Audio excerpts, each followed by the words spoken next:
Might be. The World Series starting tonight.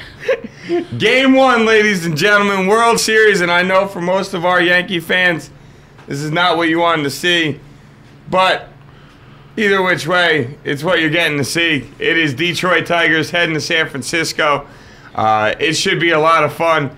I mean, look, honestly, you got two teams that had completely different ways of getting into the playoffs, and then have gone completely different ways to get to the World Series, where it took Detroit to the final week, get into the playoffs. San Francisco had the NL West locked up 2 weeks before the end of the season, so they had the easy trip into the playoffs.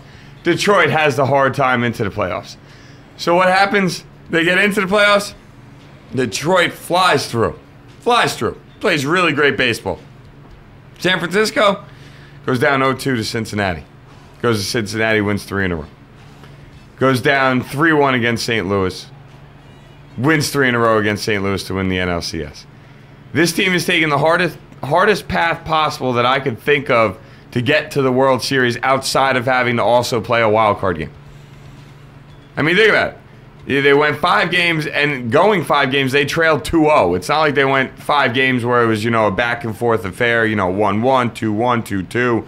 It is what it is. No, they went down 2-0, and knew they had to win 3 in a row. What do but win 3 in a row? Then they go up against St. Louis. They go down 3-1 in the series, and all of a sudden you're sitting there like, oh, I guess the magical ride's over. So too bad, so sad. St. Louis is a pretty good team. They deserve it. And what happens? But they win 3 in a row and move on to the World Series against freaking the. It's just crazy to me how that unfolded. I'm sorry to stutter on my words on that moment, but it's just crazy to me how that unfolded. So, I mean, there's a lot of different things you can look at from this game. We can go by game 1. I mean, to me and you got to first things first. Who do you like in this one? Let's make a prediction off of this one, and then we'll build off of that. I like Detroit's lineup better. I like Detroit's pitching staff better. I think I even like Detroit's bullpen better. But I hate the fact that they had a week layoff. And I like what the Giants are doing as far as playing their style of baseball. And I like that the Giants have already won a lot of close games. A lot of, not just close games, but a lot of meaningful games. 6 straight with your back against the wall. That's something to be said. And the fact that they've been playing on a normal schedule pretty much helps them as well. So I look at it as I'm going to take the Tigers because I like everything about them just a little bit more than I like San Fran. I just don't like the fact that San Fran has played more meaningful games recently than Detroit has even gotten on the field. That's where I'm at with this series. So I'm going to pick Detroit. I'm going to take Detroit in 6.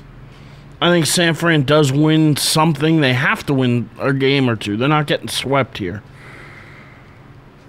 But I like Detroit. I really do. I like Verlander tonight against Zito. I think Verlander can go 8 or 9 innings tonight. I think he could dominate San Fran's lineup. It is Verlander. And you look at it as, I always hate a lineup that has too much time off because it's not, like I said, the last few days. A team like Detroit, to have all these days off, they haven't had this many days off in a row since before the season started. I don't like that because bats can tend to go cold, but I don't think that they'll go cold because they have a couple of the best hitters in the American League. You have the Triple Crown winner, Miguel Cabrera. You have Prince Fielder, who's one of the premier power hitters in the game.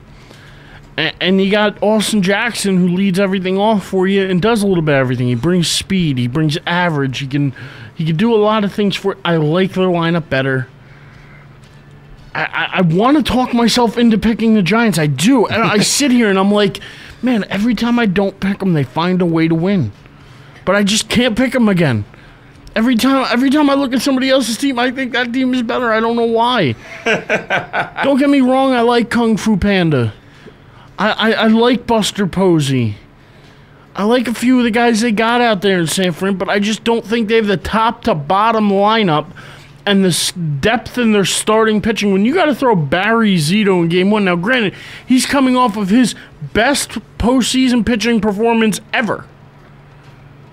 The best probably pitching performance he's had since he won a Cy Young in 2002. He's really, I guess, starting to pick it back up where a lot of people think he should have been. But he's not better than Verlander. He's not beating Verlander tonight. Well, who's really better than Verlander? I mean, let's be serious on that with that kind of statement. I don't but think that's what I'm saying mean, is how can I look at this game, especially tonight's game. How can the Giants win tonight's game? The only way they can win the game is if they somehow get Verlander pulled from it. And they can get into Detroit's bullpen, but Detroit's bullpen's been pretty tough.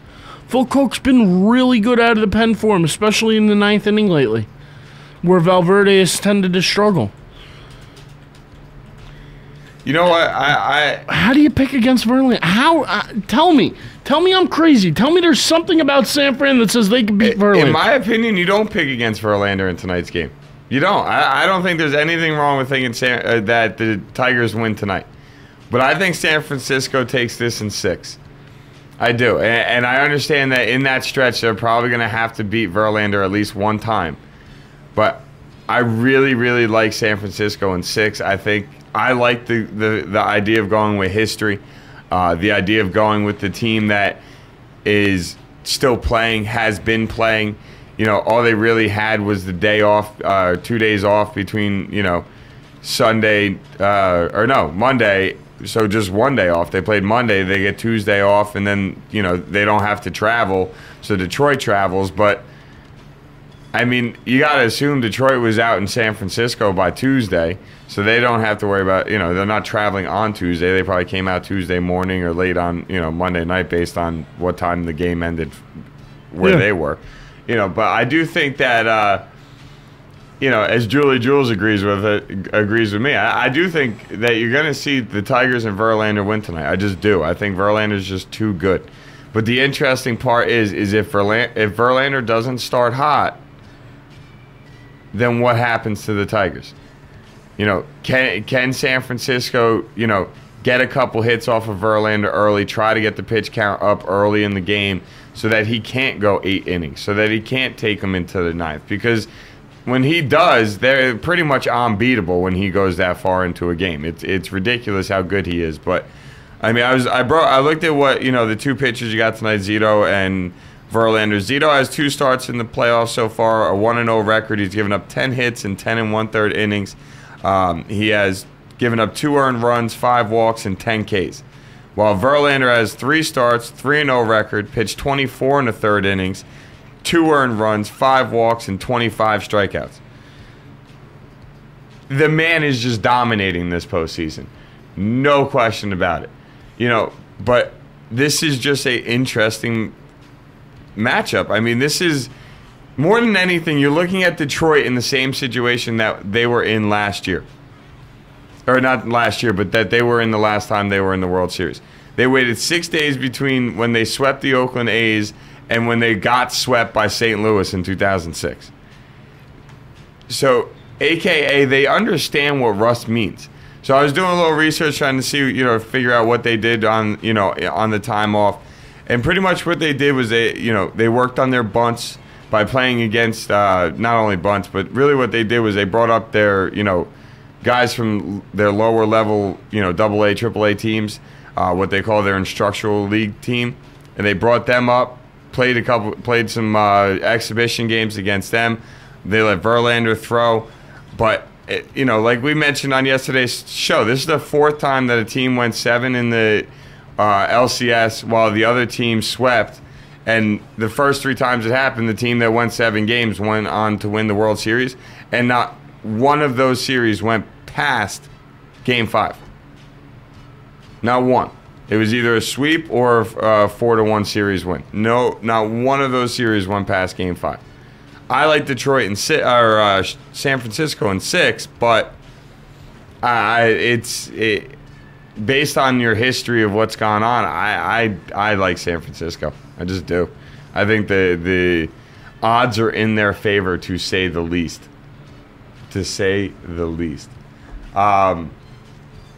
But yeah, I mean, this is going to be an interesting matchup. Tonight's game. We obviously got a lot more games to talk about, so I don't want to go, crazy into everything. But well, no, I wanted to sort out there. We did last night on the Sports Zone fan page on Facebook.com. On Facebook.com, we officially will we'll have posts every day now, ladies and gentlemen, from our fan page, and make it more entertaining. Try to anyway, but we posted a question out there. What are your World Series predictions? Anybody who wants to go on the Facebook.com fan page, which is Sports Zone on Club Zone, go on, make your prediction. We'll read them out here on air. Get everybody on the record. Yeah, we're trying to get people credit, and we want people trying to be get part of it and all that some kind of people stuff. more involved. Pretty much, to put it simply. Now this is only the 4th World Series Game 1 to feature 2 pitchers who had previously won a Cy Young Award in their career, obviously Verlander, Vercito. And these 2 teams have actually never met in the postseason, and they've only played 12 times since interleague play started back in '97. So they don't really know each other that well. And their only interaction really that big this year was Verlander getting owned in the first inning of the All-Star game. So, I mean, that's the funny thing to me, is that both these teams contributed to San Francisco having home field advantage. Verlander was your starting pitcher in the All-Star game. You had Cabrera why can't I remember was it Pablo Sandoval that had the RBI off of Verlander in the All-Star game? I don't remember. It's not like it really matters. All I know is that the San Francisco Giants players contributed to the fact Kane won the MVP of the All-Star game, or was the winning pitcher, actually. And the Giants contributed to the win in the All-Star game, hence why they have home field to get advantage. We've ripped into that earlier this week. And, yeah, I mean, I don't really... So you're going with the magic, I'm going with the talent. You're going with talent, I'm going with the magic. Really the only question I had coming out of this or looking into this series was... can the Giants stop the middle of the Tigers lineup with Cabrera and Fielder and Delman Young? And that's where, to me, is going to be your make or break. Can their pitching staff get around those 3 guys without letting them do damage? And if they can, I think San Francisco takes this series without a problem. I mean, I like Verlander pitching, but outside of that, it's not like, the Tigers are wowing you with the rest of their pitching staff. They got a good staff, but they're not wowing you with it. And I think this is going to be a good series. I think this is something that people should take time to watch.